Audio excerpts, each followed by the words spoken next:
itu multiseluler karena tidak satu gitu ya selnya. Jadi meskipun ukurannya kecil, tapi Aspergillus ini termasuk ke dalam golongan kapang. Jadi sebenarnya kapang dan kamir itu tidak bisa dibedakan hanya dari yang satu ukurannya mikro, yang satu besar. Jadi tidak semua kapang itu ukurannya makro ya. Jadi ada juga yang mikro. Yang membedakannya tadi adalah selnya, ada yang multi, ada yang uni, dan ada yang membentuk miselium kalau di kapang. Nah, jadi di sini tuh jadi kayak dia terbentuk gabungan dari hifa-hifanya gitu ya. Sementara kalau kamir itu tidak. Selanjutnya ada Aspergillus niger.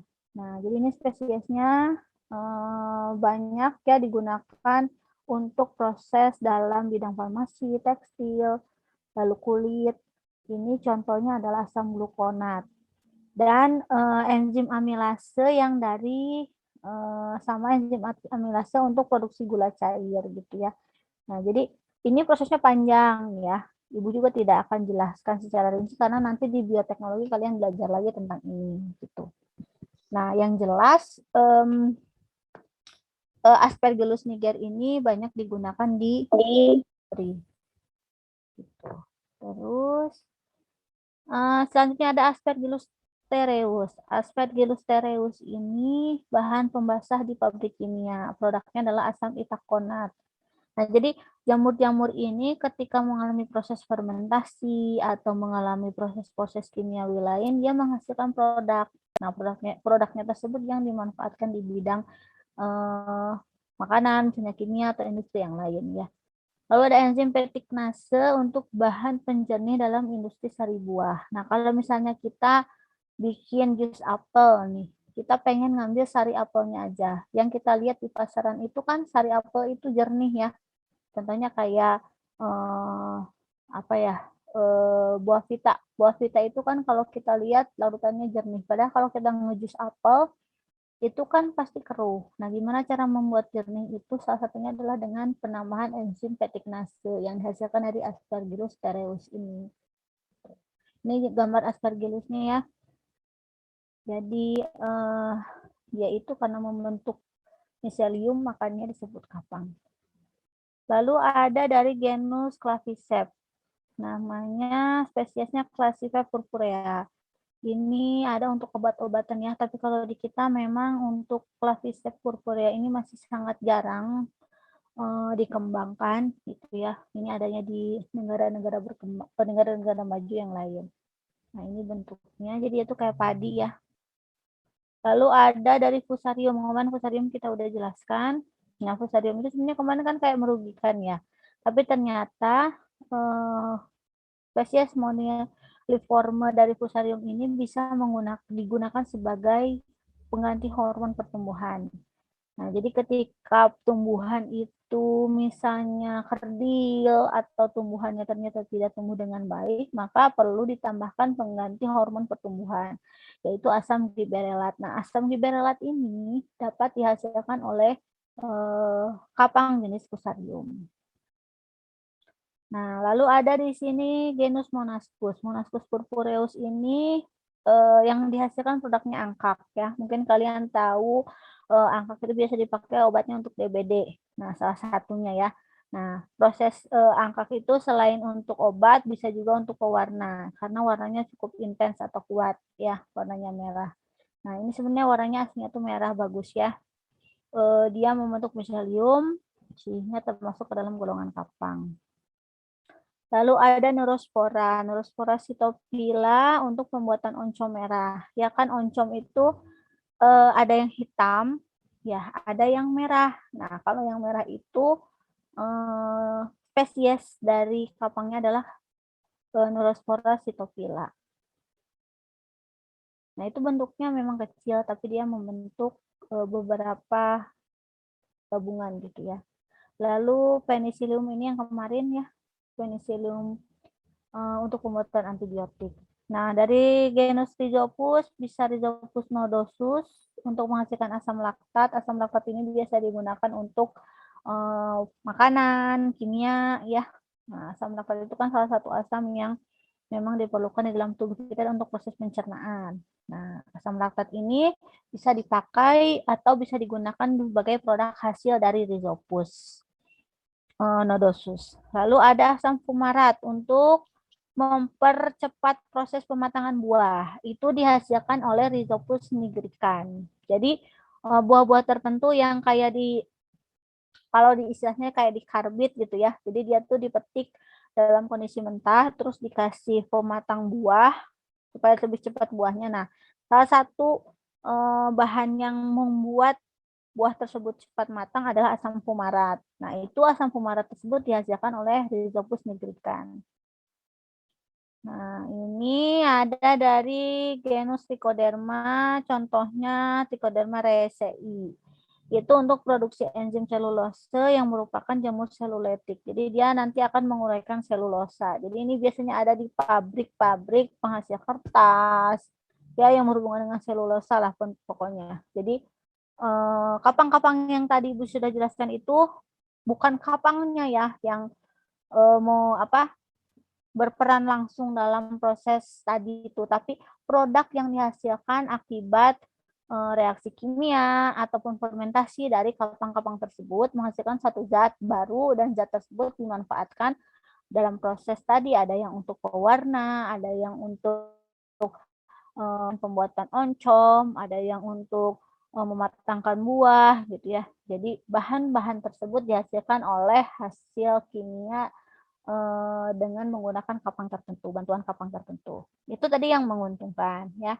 Sekarang ada kapang yang merugikan. Kemarin kita sudah bahas dari jamur yang menyebabkan tumbuh buah-buahannya jadi membusuk, lalu untuk penyakit gitu ya. Di sini ada dari genus Actinomyces. Ini spesiesnya adalah Actinomyces israeli. Mungkin ditemukannya di Israel ya. Habitatnya di gigi dan di tonsil. Ya, jadi ini bisa menyebabkan gigi kita bengkak, gusi kita bengkak. Nah, jadi Actinomyces israeli ini termasuk kapang yang merugikan. Itu gambarnya. Lalu ada Aspergillus. Nah, Aspergillus tadi kan yang menguntungkan. Sekarang ada yang merugikan juga. Ini Aspergillus nidulan contohnya. Dia hidupnya di saluran telinga. Bisa menjadi otomikosis atau jamur yang ada di saluran telinga kita yang nanti bisa menyebabkan bengkak atau infeksi ya.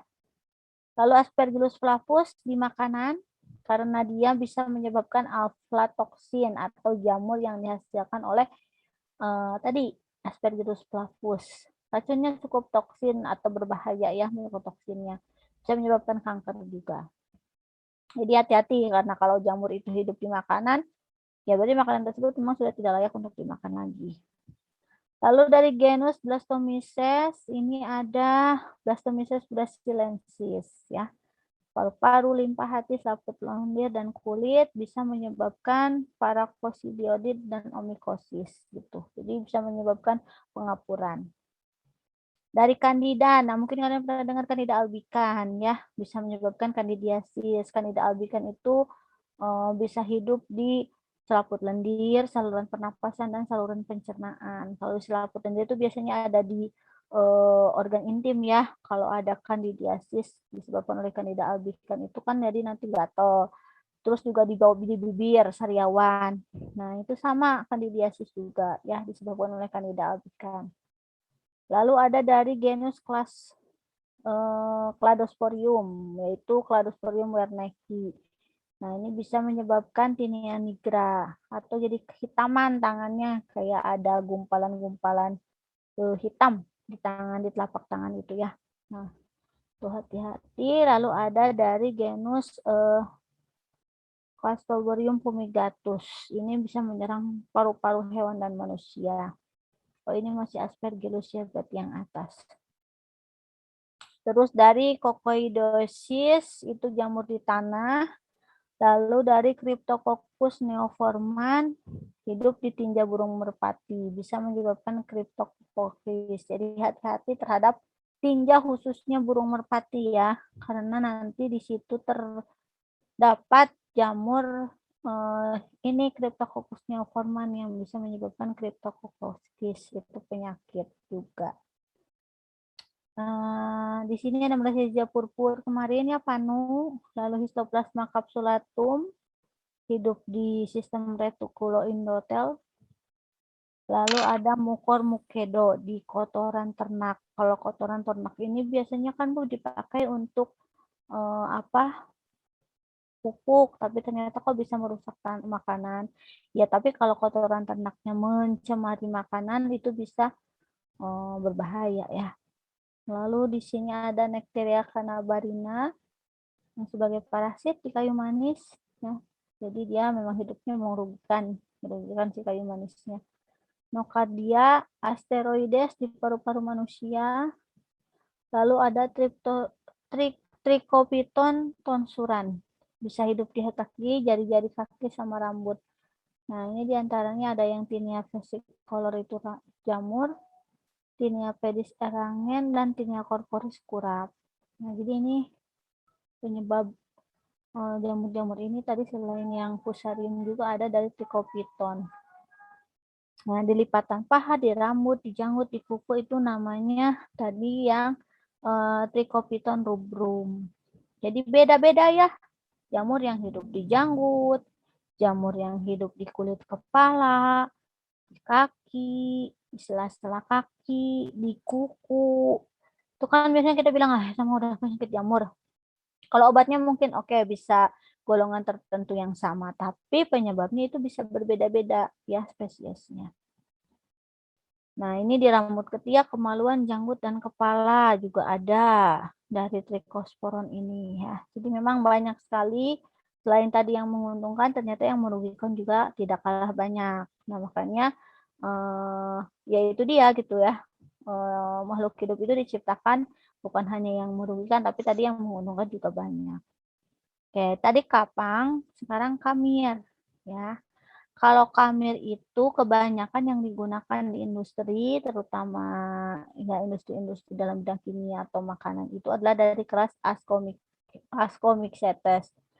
Di dalam industri fermentasi sering ditumbuhi kamir liar atau biasa disebut wild yeast ya, yaitu kamir yang tidak diinginkan tumbuh. Jadi sebenarnya kamir itu muncul sendiri, kita tuh nggak pengen itu sebenarnya ada kamir itu. Nah, kamir yang sering menjadi masalah dalam industri fermentasi itu disebut dengan false yeast atau kamir tidak berspora. Nah, penggunaan kamir dalam industri terutama adalah dalam produksi alkohol ya dari sumber karbohidrat, misalnya pati dan molase. Prinsip fermentasinya digunakan untuk memproduksi alkohol, anggur atau wine, brem, mungkin kalian tahu makanan khas Jawa Timur ya, lalu minuman keras, dan sebagainya. Jadi kalau pemanfaatan kamir atau manfaat dari kamir itu lebih cenderung ke arah penghasil alkohol ya. Jika yang dijadikan sumber karbohidrat, maka patinya itu harus dihidrolisis dulu menjadi gula sederhana. Nah, selain memproduksi alkohol, kamir juga digunakan dalam industri lain, misalnya untuk pembuatan roti supaya memproduksi CO2 ya. Kenapa sih roti itu memerlukan CO2? Itu fungsinya adalah untuk membuat lubang pada roti dan supaya rotinya ngembang ya. Jadi kayak ragi itu fungsinya untuk mengembangkan roti, karena kalau rotinya melempem atau apa ya istilahnya peot ya nggak enak dilihat dong ya, karena roti itu kan semakin fluffy, semakin terlihat gemuk, itu kan semakin menarik gitu ya. Makanya itu dibutuhkan CO2. Nah, CO2-nya itu biasa dibantu dengan pemanfaatan kamir. Tape, brem, ya, puyem atau tape teh. Itu kan pakai proses pemanfaatan kamir. Ini yang menguntungkan ya, jadi namanya kamirnya adalah endomycopsis untuk pembuatan tape, brem, sama ragi kamirnya. Peranannya tentu saja dalam proses fermentasi. Jadi tadi misalnya singkong ditambahkan jamur atau kamir endomycopsis, terbentuk fermentasi, dibiarkan nanti menghasilkan suatu produk. Bisa tape, bisa brem, bisa ragi, tergantung tadi pati yang dipakainya apa. Lalu ada bir. Bir ini menggunakan Saccharomyces cerevisiae. Ya, jadi dibantu proses pembuatan bir itu dengan kamir Saccharomyces cerevisiae untuk menghasilkan alkohol dan CO2 ya. Lalu untuk wine itu beda kamirnya adalah solides ya untuk produksi alkohol. Sama-sama sih sebenarnya produksinya alkohol, cuman ini mungkin karena bahan awalnya beda. Kalau wine itu kan dari anggur ya, dari buah anggur, fermentasi buah anggur khusus. Kalau ini kan bir itu bisa menggunakan tebu, bisa menggunakan pati-pati yang lain. Nah, untuk molase tebu itu rhodotula grassis, yaitu pemecahan gula dan produksi massa sel. Nah, kalau dari pati seperti ubi kayu, kentang, dan sebagainya, itu biasanya khamirnya adalah Endomycopsis fibrilliger, ya, supaya terjadi pemecahan pati. Itu tadi khamir yang menguntungkan lebih banyak diproduksi diproduksi makanan, minuman ya, wine kayak gitu. Nah, ada yang merugikan khamir diantaranya adalah yang ada pada makanan yang menyebabkan kerusakan pada jus buah, sirup, molase, madu gitu ya. Nah, itu tapi memang nggak banyak khamir yang merugikan, lebih banyak khamir yang menguntungkan. Kalau yang merugikan itu cenderung khamir yang memang tidak diharapkan kedatangannya. Tapi kalau kapang tadi jelas ya, dia itu banyak kerugiannya gitu. Makanya harus lebih berhati-hati dalam menyimpan makanan karena lebih mudah sekali ya kapang-kapang tersebut untuk tumbuh. Apalagi kemarin sudah Ibu jelaskan bahwa hidup si kapang atau jamur ini tuh dia hidupnya di suhu ruangan, terus ada karbohidrat, terus ada air gitu ya, misalnya makanannya lembab, itu pasti sangat mudah sekali dihidupi oleh jamur. Nah, jamur-jamur yang hidupnya itu kan sebenarnya wild wild fungi yang tidak diinginkan gitu ya. Apalagi kemarin fungi-fungi yang berbahaya atau yang tadi ya kapang-kapang yang berbahaya yang ternyata tumbuh gitu yang warnanya hijauan itu termasuk ke dalam kapang ya, kapang-kapang yang memang tidak diinginkan. Nah, itu mungkin tentang kapang dan kamir spesifik dari berbagai macam spesies yang banyak apa ya istilahnya, yang banyak kita lihat dari itu apa yang banyak kita temui gitu ya di sekitar lingkungan kita. Silakan barangkali ada yang mau ditanyakan.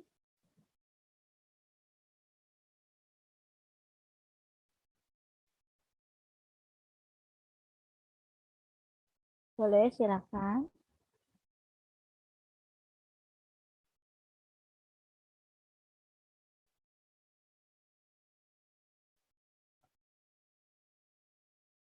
Oh, oke. Baik, Neng Popi ya. Jadi ketika kita mau memproduksi suatu bahan makanan sebagai hasil proses fermentasi misalnya ya, atau hasil tadi setelah dibantu dengan beberapa jenis fungi atau jamur. Nah, itu kalau orang-orang bikin tempe, misalnya atau orang bikin oncom itu dapat jamurnya dari mana? Nah, istilahnya kalau misalnya orang umum itu istilahnya bilangnya bibit ya, beli bibit.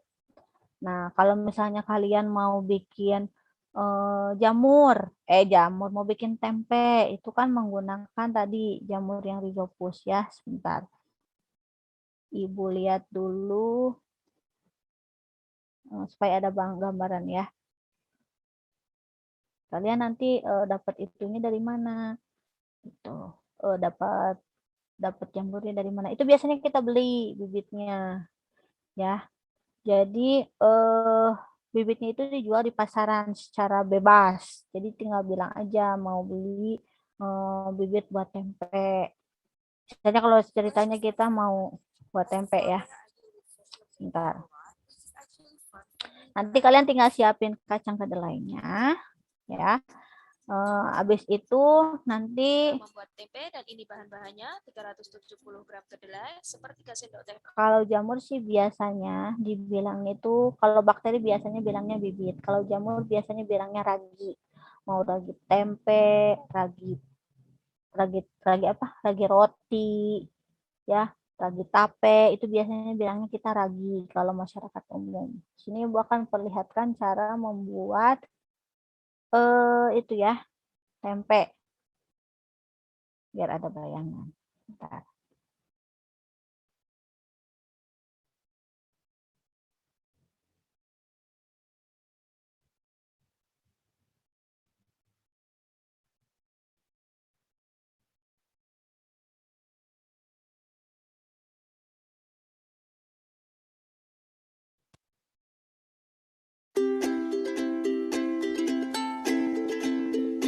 Cara membuat tempe, dan ini bahan-bahannya: 370 gram kedelai, sepertiga sendok teh ragi, 1 sendok makan tepung beras. Nah, jadi tadi yang ini 1/3 sendok teh ragi tempe, mereknya Raprima.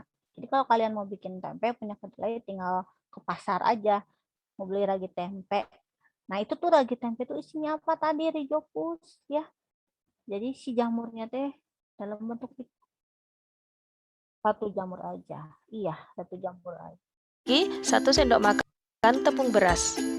Langkah pertama, cuci kedelai sampai bersih. Nah ini kan produk awalnya tuh kacang aja ya. Lalu rendam kedelai selama 5 jam. Nah itu jadi yang ada Lalu rebus selama 25 menit. Dari jamurnya. Ibu jamurnya nggak mati, itu Bu dijual bebas di Kak. Jamurnya nggak mati. Raginya tuh nggak mati ya. Jadi meskipun dia dijual di bungkusan tapi kalau beli bakteri kan buang busa-busa yang bakteri mengapung. kan Bu katanya harus apa gimana, karena bakteri itu hidupnya beda dengan jamur. Kalau bakteri itu suhunya tuh kan matikan api dan rendam lagi selama semalam. Kalau jamur ini suhu ruang aja. Pisahkan kedelai dengan kulit arinya dengan cara diremas-remas. Ini udah dipisahin. Ya dicucinya harus berjuta-juta kali ya, istilahnya bukan berjuta-juta kali, harus banyak dicuci gitu, karena memang harus benar-benar bersih selama 5 ya, nggak boleh ada 10 menit. Tujuannya untuk mensterilkan kedelai. Jadi meskipun tempe, proses sterilisasi ini secara mau nggak mau kita harus lakukan. Direbus berulang kali, diriskan dan dinginkan sampai kedelai benar-benar kering, tidak ada kadar airnya lagi. Makanya tempe itu makanan yang bersih. Kenapa? Karena dalam proses pembuatannya aja kita butuh proses. Kedelai pastikan harus benar-benar dingin dan kering, tidak ada kadar airnya lagi, baru dicampurkan dengan tepung beras dengan tujuan supaya jamurnya ini kan dia ngambilin pati ya. Nah, jadi si pati-pati dari tepung berasnya ini akan dijadikan sebagai tempat hidupnya dan makanannya dia. Jadi nanti dia hidup di kacang kedelai tersebut. Gitu. Terbentuklah tempe. Masukin ke dalam wadah-wadahnya tuh harus dikasih udara, makanya harus ditusuk-tusuk pakai tusuk gigi. Tujuannya tempe jamurnya juga butuh udara ya untuk hidup, karena dia memang membutuhkan O2 ya. Jadi ditusuk-tusuk supaya dia bisa tusuk plastiknya bagian atas hidup. Dan bawah. Makanannya udah ada nih, udaranya udah ada. Nanti tinggal kalian taruh aja di suhu ruang. Ingat tadi proses pembersihan kacangnya itu harus benar-benar bersih, direbus beberapa kali, karena kita nggak mau sampai ada mikroba atau jamur lain yang hidup di sana. Kalau ada nanti nggak jadi tempenya. Ciri dari tempe yang tidak jadi itu adalah ketika kita kalau tempenya nggak jadi berarti kita nggak bersih. Simpan di tempat gelap yang tidak terjangkau sinar matahari, tutup dengan kain bersih. Dan ini setelah 2 hari 1 malam, tempe sudah jadi dengan sempurna, sudah siap digunakan. Gitu. Jadi dia tempe yang suka kita makan. Terima kasih, semoga bermanfaat. Ini itu penerapan ilmu mikrobiologi di kehidupan sehari-hari ya. Secara nggak langsung tadi ada proses sterilisasi, ada proses penggunaan ragi. Kalau orang biasa mungkin yang tidak belajar ini ya udah taunya kayak gitu aja ya. Tapi kalau kita yang sudah belajar, oh berarti ini tuh kenapa harus dicuci bersih, kenapa itu harus menggunakan raginya ditambahkan dengan tepung beras, karena butuh makanan, kenapa harus ditusuk-tusuk pakai tusuk gigi wadahnya, kenapa nggak udah dimasukin, nggak akan hidup nanti jamurnya ya. Mungkin kalau orang biasa atau orang awam tidak akan sampai ke sana, tapi kalau kita oh kenapa digituin tuh karena tahu bahwa jamur itu tidak bisa hidup kalau tidak ada udara, jamur itu tidak bisa hidup kalau tidak ada makanan. Seperti itu ya. Nah, Popi sudah jelas? Oke, ada lagi yang mau ditanyakan, silakan. Ini bagian kelas apa ini teh? Mau Ibu absen? ABC ya? Bentar. Bu, maaf. Ya. Di kelas E malah masuk. Iya. semuanya. Kita ada harusnya kan nanti 15.30. Iya, Di kelasnya pada 15.30. jadinya pada masuk sekarang, Bu. Oh gitu. Iya. Kelas E masih praktikum enggak? Kelas E itu bagian apa sih, kuliah apa? Ya Ibu masih sebenarnya tadi nyeting 15.30 di kelas E itu karena takutnya masih bentrok. Kalau misalnya ternyata bisa sambil kuliah, bisa kuliah di waktu yang ini sih nggak apa-apa. Cuman jadinya ini 4 kelas ya. Ya udah nggak apa-apa ya. Nanti berarti tinggal kelas D yang belum.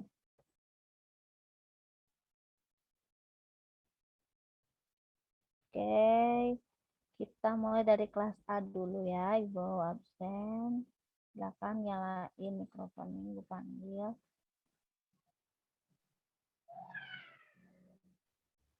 Kelas A.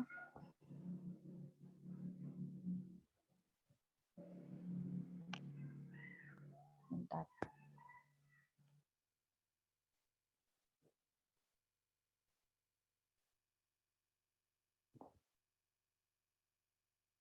Muhammad Dimas Ardiansyah ada?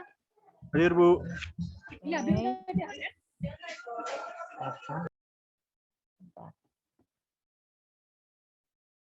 Rianti Susilawati. Rianti ada? Hadir, Bu. Oke, Nisa Anissa. Hadir, Bu. Nisa Hadir, Bu. Anissa. Nisa Anissa.